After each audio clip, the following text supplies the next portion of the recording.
Hello student, welcome to biology by Neha Patel. Standard 12 બાયોલોજીમાં આપણે chapter number 13 સજીવો અને વસ્તી વિશે ભણી રહ્યા છીએ. આજનો લેક્ચર નંબર 16.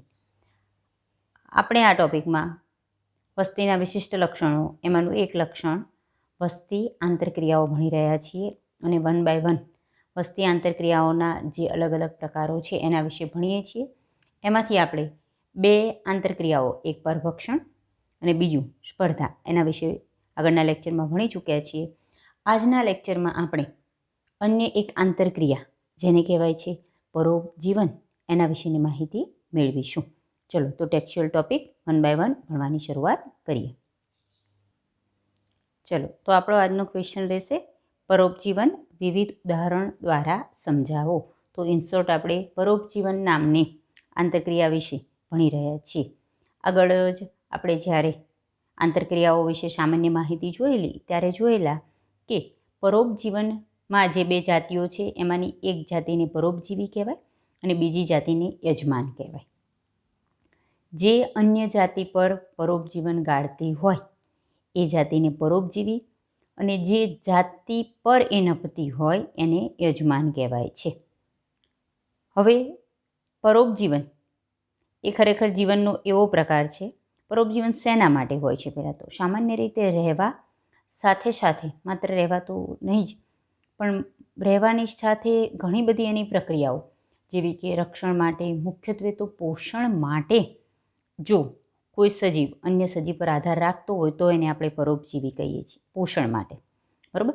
માત્ર આધાર માટે કે એવા કોઈ કાર્ય માટે જો એ અન્ય સજીવ પર આધાર રાખે તો આપણે પરરોહી કહીએ, આરોહણ માટે કે ચડવા માટે, બરાબર. પણ જ્યારે પોષણ માટે, ખાવા માટે થઈ અને અન્ય સજીવ પર આધાર રાખે તો એને આપણે પરોપજીવી સજીવ કહીએ અને એવા જીવનના પ્રકારને પરોપજીવન કહેવાય.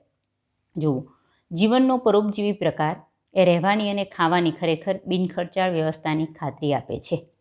ઇન શોર્ટ અહીં કહેવા શું માગે છે કે જ્યારે કોઈ એક સજીવ ખાવાની મતલબ કે પોષક તત્વ મેળવવા માટે અન્ય સજીવ પર જીવન ગાળે, આધાર રાખે તો એને પરોપજીવી સજીવ કહેવાય અને 2 જાતિઓ વચ્ચેના આવા જીવનના પ્રકારને પરોપજીવન કહે છે. તો તમને કહે છે કે આશ્ચર્યની વાત નથી કે પરોપજીવન છે એ કયા સજીવોમાં જોવા મળે?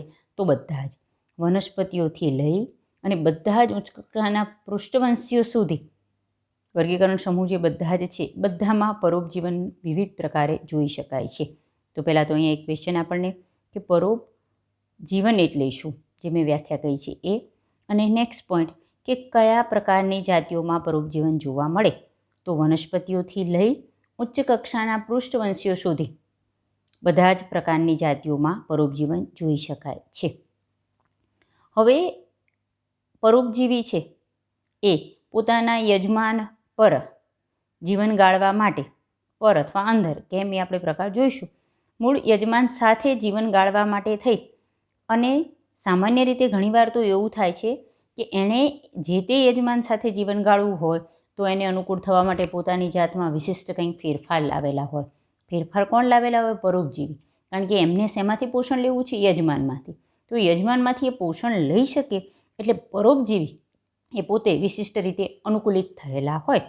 વિશિષ્ટ રીતે અનુકૂલિત થવું મતલબ કે યજમાનમાં જીવન ગુજારવા માટે અથવા યજમાન સાથે જીવન ગુજારવા માટે પોતાની જાતમાં કંઈક ફેરફાર લાવો.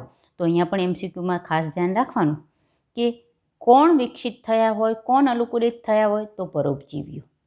બરાબર છે? સમજશો એટલે બધા MCQ સોલ્વ થઈ શકે. કે ઘણા પરોપજીવીઓ એ વિશિષ્ટ યજમાનની જાતિ પ્રમાણે વિકસિત થયા હોય. એટલે કે જે વિશિષ્ટ યજમાન ઉપર એમને જીવન ગુજારવાનું હોય છે એ પ્રમાણે પરોપજીવીઓ વિકસિત થાય, એટલે કે અનુકૂલિત થાય, પોતાની જાતમાં કંઈક ફેરફાર લાવેલા હોય. એ પરોપજીવી કે જે યજમાનની ફક્ત એક જ જાતિ પર પરોપજીવન ગુજારે છે એ આવું કરી શકે. બાકી કારણ કે એ વિશિષ્ટ કોઈ ચોક્કસ યજમાન પર જ જો એમને જીવન ગુજારવું હોય તો એ યજમાનને અનુકૂળ થવા માટે એ પોતે એ રીતે વિકસિત થાય.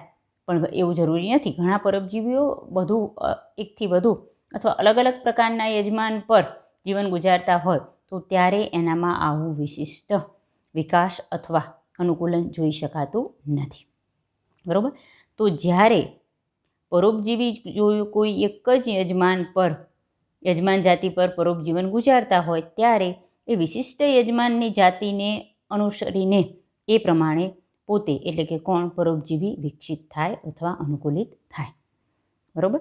આ પ્રકારે યજમાન અને પરોપજીવી બંને સાથે જ વિકસિત થાય છે. એટલે યજમાનનો જે રીતે વિકાસ થયો હોય એ પ્રમાણે પરોપજીવી પણ વિકાસ પામે. તો ઇન શોર્ટ યજમાન અને પરોપજીવી બંને શું થાય? સાથે જ વિકસિત થાય. એટલે હવે જુઓ કે જો યજમાન એવું કરે કે પરોપજીવીનો અસ્વીકાર કરવા કે પ્રતિકાર કરવા માટેની ખાસ ક્રિયાવિધિ વિકસિત કરે. સમજાય છે? યજમાનને અનુકૂલિત થવા માટે થઈને પરોપજીવીએ પોતાની જાતમાં કંઈક એ રીતે ટૂંકમાં બંને સાથે વિકસિત થાય. યજમાન પ્રમાણે પરોપજીવી પોતે વિકસિત થાય, કારણ કે પરોપજીવીને યજમાન પર નભવાનું છે. હવે યજમાન કંઈક એવી પ્રયુક્તિ કરે કે એવી ક્રિયાવિધિ વિકસિત કરે કે જેના કારણે પરોપજીવીનો શું થાય? અસ્વીકાર કરે અથવા એનો પ્રતિકાર કરે. તો યજમાન જાતિની સાથે સફળ થવું હોય તો પરોપજીવીએ શું કરવું પડે? યજમાને જે અલગ ક્રિયાવિધિ એવી વિકસાવી છે કે જેના દ્વારા એ પરોપજીવીનો અસ્વીકાર કરે છે, એની એ ક્રિયાવિધિને નિષ્ફળ કરવી જોઈએ. એની એ ક્રિયાવિધિને બિનઅસરકારક કરવા માટેની ક્રિયાવિધિ પરોપજીવીએ વિકસિત કરવી જોઈએ. આખું વાક્ય સમજાય છે? ખબર પડે છે કઈ રીતે કહેવા માગે છે? સમજીએ. જુઓ, ચલો, એ જે વાક્ય કહેવા માગે છે એ શું કહેવા માગે છે? ધારો કે કોઈ પરોપજીવી છે, બરાબર, એ ચોક્કસ પ્રકારના યજમાન પર નભે છે. બરાબર. પરોપજીવી યજમાન પર પોતાનું જીવન ગુજારે છે પોષણ માટે થઈને. હવે આવું જ્યારે હોય એટલે આ કોઈ એક અલગ જાતિ હોય, આ પણ કોઈ અલગ જાતિ હોય, બે અલગ જાતિ એ લઈ લો. ધારો કે આ જાતિ બી છે. હવે પરોપજીવી છે એ ધારો કે કોઈ એક જ યજમાન જાતિ પર જ જો વિશિષ્ટ જીવન ગુજારતા હોય તો આ યજમાન જાતિમાં રહેવા માટે પરોપજીવી એ પોતાની જાતને અલગ રીતે અનુકૂલિત કરે અથવા વિકસિત કરે. એ પોતે કઈ રીતે વિકાસ સાધે કે જેના કારણે એ આ યજમાન પર જીવી શકે, યજમાન સાથે જીવન ગુજારી શકે, એમાંથી પોષણ મેળવી શકે. હવે એનો મતલબ કે પરોપજીવી અને યજમાન બંને સાથે જ વિકસિત થાય. હવે જો આ યજમાન છે એણે કંઈક એવી ક્રિયાવિધિ વિકસાવી નો વિકાસ કર્યો પોતાનામાં કે જેના કારણે તે આ પરોપજીવી છે નો પ્રતિકાર કરી શકે અથવા અસ્વીકાર કરી શકે.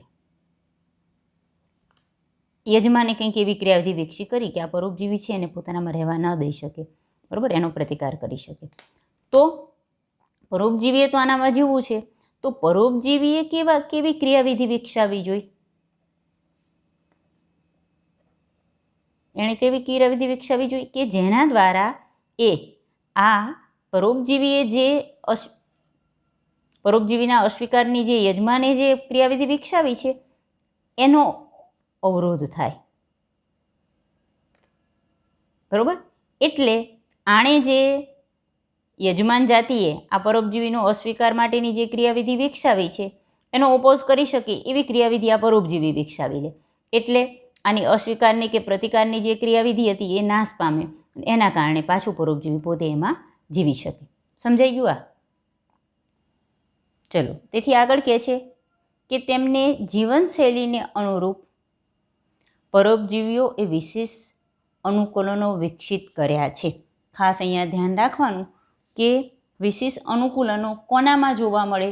તો પરોપજીવીઓમાં જોવા મળે. આગળ પણ કીધું કે તેમની જીવનશૈલીને અનુરૂપ પરોપજીવીઓએ વિશેષ અનુકૂલન વિકસિત કર્યા છે. કેવા? ધારો કે જરૂર ન હોય એવા અસંવેદી અંગો ગુમાવવા, યજમાન સાથે ચોંટી રહેવા માટે ગુંદરીય અંગો કે પછી ચૂસકોની હાજરી કે પાચનતંત્રનો લોપ થવો તથા ઉચ્ચ પ્રજનન ક્ષમતા વિકસાવવી. ખાસ ધ્યાન રાખજો, આ બધા અનુકૂલનો પણ યાદ રાખવાના રહેશે. આ કયા અનુકૂલનો છે? પરોપજીવીઓએ પોતાની જીવનશૈલીને અનુરૂપ અને યજમાન સાથે જીવન ગુજારવા માટે થઈ અને એટલે યજમાનમાંથી પોષણ લેવા માટે થઈ એવા અલગ અલગ પ્રકારના અનુકૂલનો એણે વિકસિત કર્યા છે, જેવા કે જરૂર ન હોય તો સંવેદી અંગો ગુમાવવા, યજમાનની સાથે ચોંટી રહેવા માટે ગુંદરી અંગો કે પછી ચૂષકની હાજરી, ઘણીવાર પાચનતંત્રનો લોપ કરે છે પોતાનો, અથવા ઉચ્ચ પ્રજનન ક્ષમતા વિકસાવે છે. બરાબર. હવે જુઓ કે પરોપજીવીનું જીવનચક્ર. હવે તમને અહીંયા પરોપજીવીના જીવનચક્ર વિશેની માહિતી આપે છે કે ઘણીવાર જટિલ હોય, કે ઘણીવાર એને એક કે બે મધ્યસ્થ યજમાનો કે એનામાં વાહકો સામેલ હોય. સામાન્ય રીતે આપણે જોયું કે અહીંયા આપણે એવી વાત કરી કે જ્યારે કોઈ આ બધી ક્રિયાવિધિ ક્યારે વિકાસ પામે કે પરોપજીવી એ યજમાનની ફક્ત એક જ જાતિ પર જીવન ગુજારતું હોય. હવે અહીં તમને એમ કે પરોપજીવી એક કે બે યજમાન જાતિ અથવા બીજું કોઈ મધ્યસ્થ યજમાન અથવા જેને વાહક કહીએ એ સામેલ હોય, કે જેના કારણે શું થાય કે એનું પ્રાથમિક યજમાનના જે પરોપજીવીપણાને સુલભ બનાવતું હોય.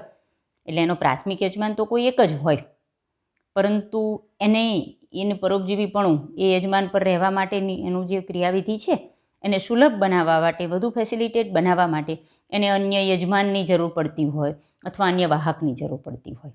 તો એવા ઉદાહરણ જોઈએ. આ વસ્તુ સમજ પડી. આપણે એક જ યજમાન જાતિ પર જ્યારે પરોપજીવન જીવકો એનું આપણે વાત કરી ઇન શોર્ટ આ પોઈન્ટ. અને આ પોઈન્ટ કહે છે આ એવું જીવનચક્ર કે જેમાં એને એક કે બે મધ્યસ્થ યજમાન કે વાહક જોતા હોય, અને એ પ્રકારના હોય કે એનું જે પ્રાથમિક યજમાન સાથેનું એનું પરોપજીવીપણું જે હતું હોય એને વધુ ફેસિલિટી આપતું હોય, એને વધારે સુલભ બનાવતું હોય. તમને ઉદાહરણ એનું કહે છે, આનું ઉદાહરણ. બરાબર. માનવ યકૃત કૃમિ, આપણે જે યકૃત કૃમિ કહીએ છીએ માનવીમાં, એને જેને ટ્રિમેટોડ પરોપજીવી પણ કહેવાય. તો MCQ માટે આ પણ ધ્યાન રાખજો. માનવ યકૃત કૃમિ એને કહે છે ટ્રિમેટોડ પરોપજીવી.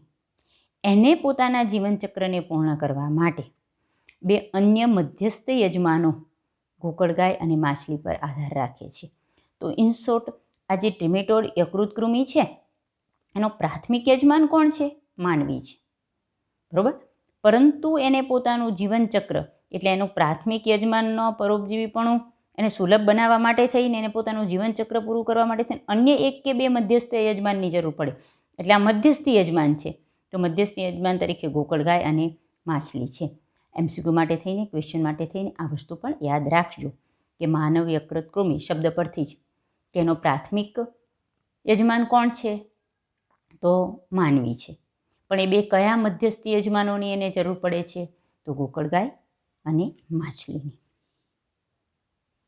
બીજું ઉદાહરણ કહે છે આવું જ કંઈક. આનું જ બીજું ઉદાહરણ તમને અહીંયા સમજાવે છે કે જે મેલેરિયાના પરોપજીવી, જેને આપણે પ્લાઝ્મોડિયમ કહીએ, મેલેરિયાનું પરોપજીવી કયું છે? પ્લાઝ્મોડિયમ. એને બીજા યજમાનો પર ફેલાવવા માટે રોગવાહકની જરૂર પડે. આપણે મેલેરિયા એક માનવીમાંથી બીજા માનવીમાં, બરાબર છે, જે થાય છે, મેલેરિયા થવા માટે જવાબદાર ઘટક કયું છે? પ્લાઝ્મોડિયમ. તો ઇન શોર્ટ પરોપજીવી માનવીના શરીરમાં પરોપજીવી કોણ છે? મેલેરિયન પરોપજીવી પ્લાઝ્મોડિયમ છે. પરંતુ એને પોતાનું જીવનચક્ર પૂરું કરવા માટે રોગવાહક તરીકે કોની જરૂર પડે છે? માદા એનોફેલિસ મચ્છરની. બરાબર. તો એને રોગવાહક તરીકે આપણને ખબર છે માદા એનોફિલિસ મચ્છરની જરૂર પડે છે. હવે જુઓ, આગળ જે ગોકળગાય અને માછલીવાળી વાત કરી એ બે મધ્યસ્થી યજમાન કીધા, અથવા આપણે બે યજમાન અથવા વાહક જોઈએ. અહીંયા આ રોગવાહક છે. કેમ? એ આગળ જોઈએ. મોટાભાગના પરોપજીવીઓ એ યજમાનને નુકસાન પહોંચાડે છે. એટલે આપણે જ્યારે પણ પરોપજીવનવાળી આંતરક્રિયા જોઈ હતી ત્યારે શું જોયું હતું? એક પ્લસ અને એક માઇનસ. એક જાતિને ફાયદો થાય, ફાયદો જે જાતિને થાય એ પરોપજીવી છે, અને એક જાતિને નુકસાન થાય, જે નુકસાન થાય એ જાતિ કઈ છે? યજમાન. તો યજમાનની જાતિને કેવા પ્રકારનું નુકસાન કરે? બરાબર. ફાયદો કોને થાય? પરોપજીવીને. તો યજમાનને નુકસાન પહોંચાડે, યજમાન જાતિને. તો યજમાન જાતિને કયા પ્રકારનું નુકસાન પહોંચાડે છે? તો તેઓ યજમાનની ઉત્તરજીવિતા, એની જે વાયબિલિટી છે, ચિરંજીવિતા, એની વૃદ્ધિ એટલે કે ગ્રોથ, બરાબર, અથવા એનું પ્રજનન એટલે કે રિપ્રોડક્શનમાં ઘટાડો કરી શકે છે, અને સાથે એની વસ્તી ગીચતાને પણ ઘટાડો કરી શકે છે. તો અહીંયા પોઈન્ટ કઈ રીતે યાદ રાખશું કે મોટાભાગના પરોપજીવીઓ યજમાનને કઈ રીતે નુકસાન પહોંચાડે. આવું જ ન હોય, આના સિવાય પણ હોઈ શકે, પણ મોટાભાગે આવું નુકસાન હોય કે એમની ઉત્તરજીવિતા એટલે ચિરંજીવિતા, એમના જીવનનો જે સમયગાળો છે એના પર અસર થાય, સર્વાઈવલ ટાઈમ, ગ્રોથમાં અસર થાય, અથવા એમની રિપ્રોડક્શન ક્ષમતામાં ઘટાડો કરે. અને આ બધું ઘટાડો થાય એટલે સામે કોની વસ્તી ગીચતા ઘટે? યજમાનની વસ્તી ગીચતા ઘટે. કોના કારણે? પરોપજીવીના કારણે. બરાબર. તે આના સિવાય બીજું પણ શું નુકસાન કરી શકે કે યજમાનને શારીરિક રીતે કમજોર બનાવી દે.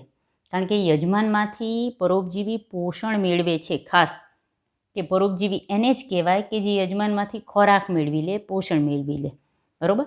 તો એના કારણે શું થાય કે યજમાનને પૂરતું પોષણ મળતું નથી, એટલે શારીરિક રીતે કેવો થઈ જાય? કમજોર થઈ જાય. અને પોતે કમજોર થઈ જાય એટલે એ પરભક્ષણ માટે પણ વધુ અસુરક્ષિત બની જાય. એનામાં શારીરિક ક્ષમતા નથી હોતી, એટલે પોતાને એક તો પોષણ તો મળતું નથી. પોષણ જે લઈએ છીએ એમાંથી કોણ ખાઈ જાય? ભાગ પડાવી લે છે પરોપજીવી. અને જો ધારો કે એને શિકાર કરી પરભક્ષણ કરવા જાય પણ એ શારીરિક રીતે કમજોર થઈ ગયો છે, એટલે એ પરભક્ષણ પણ વધુ અસુરક્ષિત થઈ જાય છે.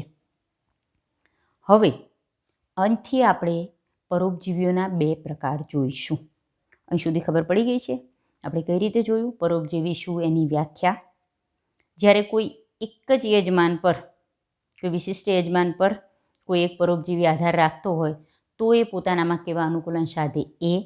બીજો પોઈન્ટ કયો જોયું? જીવનચક્રનો એવો પ્રકાર પરોપજીવીનો કે જ્યારે એને પોતાના પ્રાથમિક પરોપજીવીપણાને વધુ સલુપ બનાવવા માટે અન્ય 1 કે 2 પરોપજીવી કે વાહકની જરૂર પડતી હોય એ. બરાબર. હવે અહીંયા કઈ રીતે, પછી નેક્સ્ટ થર્ડ પોઈન્ટ કયો જોયો? કઈ રીતે પરોપજીવી યજમાનને નુકસાન પહોંચાડે છે એ.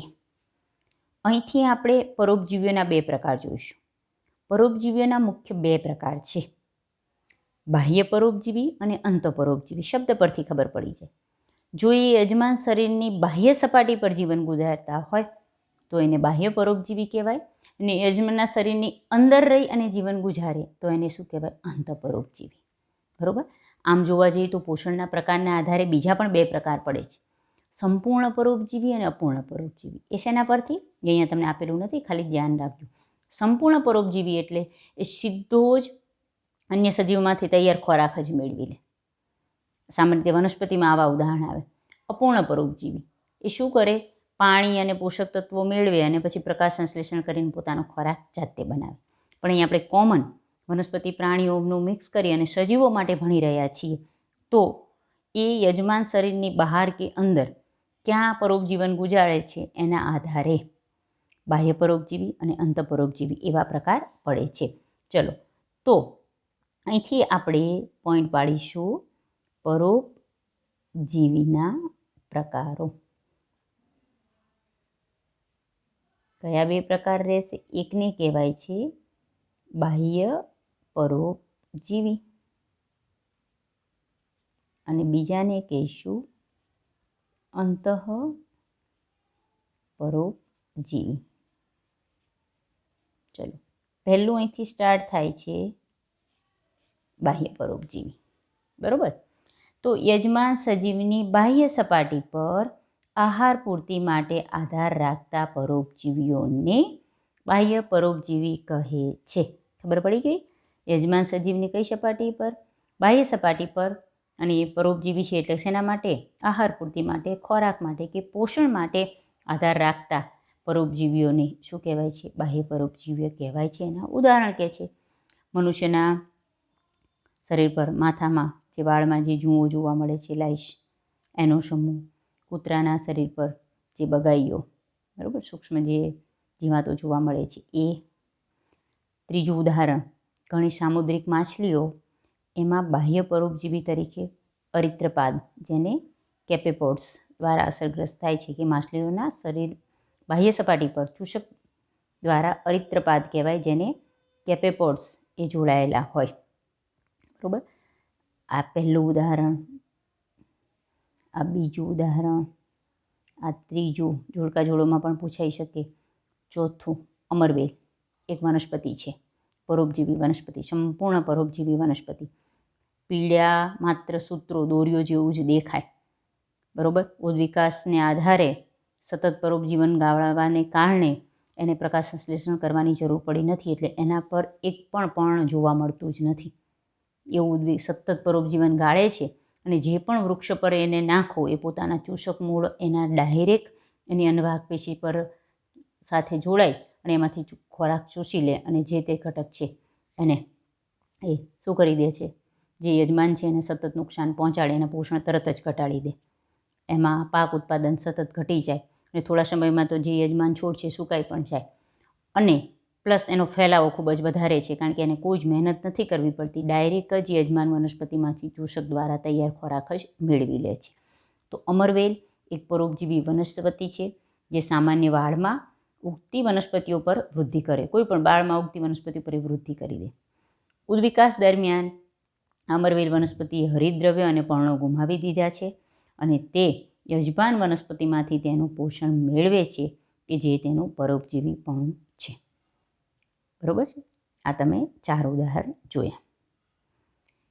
હવે અહીંયા તમને એક વસ્તુ કહે છે કે માદા મચ્છરને, માદા એનોફિલિસ મચ્છર છે એને પરોપજીવી માનવામાં આવતો નથી. કેમ? તો અહીંયા આ ક્વેશ્ચનનો આન્સર શું આપે? તમને એ તો ક્વેશ્ચન જ પૂછાઈ શકે કે માદા એનોફિલિસ મચ્છર એને પરોપજીવી માનવામાં આવતું નથી. તો પહેલાં તો ખાસ ધ્યાન રાખો કે પરોપજીવી એવા સજીવને કહેવાય છે કે જે આહાર માટે, શબ્દ પર ભાર રાખું છું ખાસ, કે આહાર માટે, પોષણ માટે એટલે કે ખોરાક માટે યજમાન સજીવ પર આધાર રાખતો હોય તો એને આપણે પરોપજીવી કહીએ છીએ. તો આપણને એમ થાય કે જે માદા એનોફિલિસ મચ્છર છે એ મનુષ્યને કરડી અને એનું લોહી તો ચૂસે છે, તો એનો મતલબ કે એમાંથી પોષણ તો મેળવે છે. પણ એ ખાસ ધ્યાન રાખો કે એ જે લોહી લે છે એને એની પોષણ માટે જરૂર નથી, કારણ કે માદા અને નર બંને એનોફિલિસ મચ્છર એનું પોષણ તો વનસ્પતિની પરાગરજ કે ફળોનો રસ કે વનસ્પતિના અન્ય જે ભાગો છે, બરાબર, એમાંથી રસમાંથી એ મેળવી લે છે.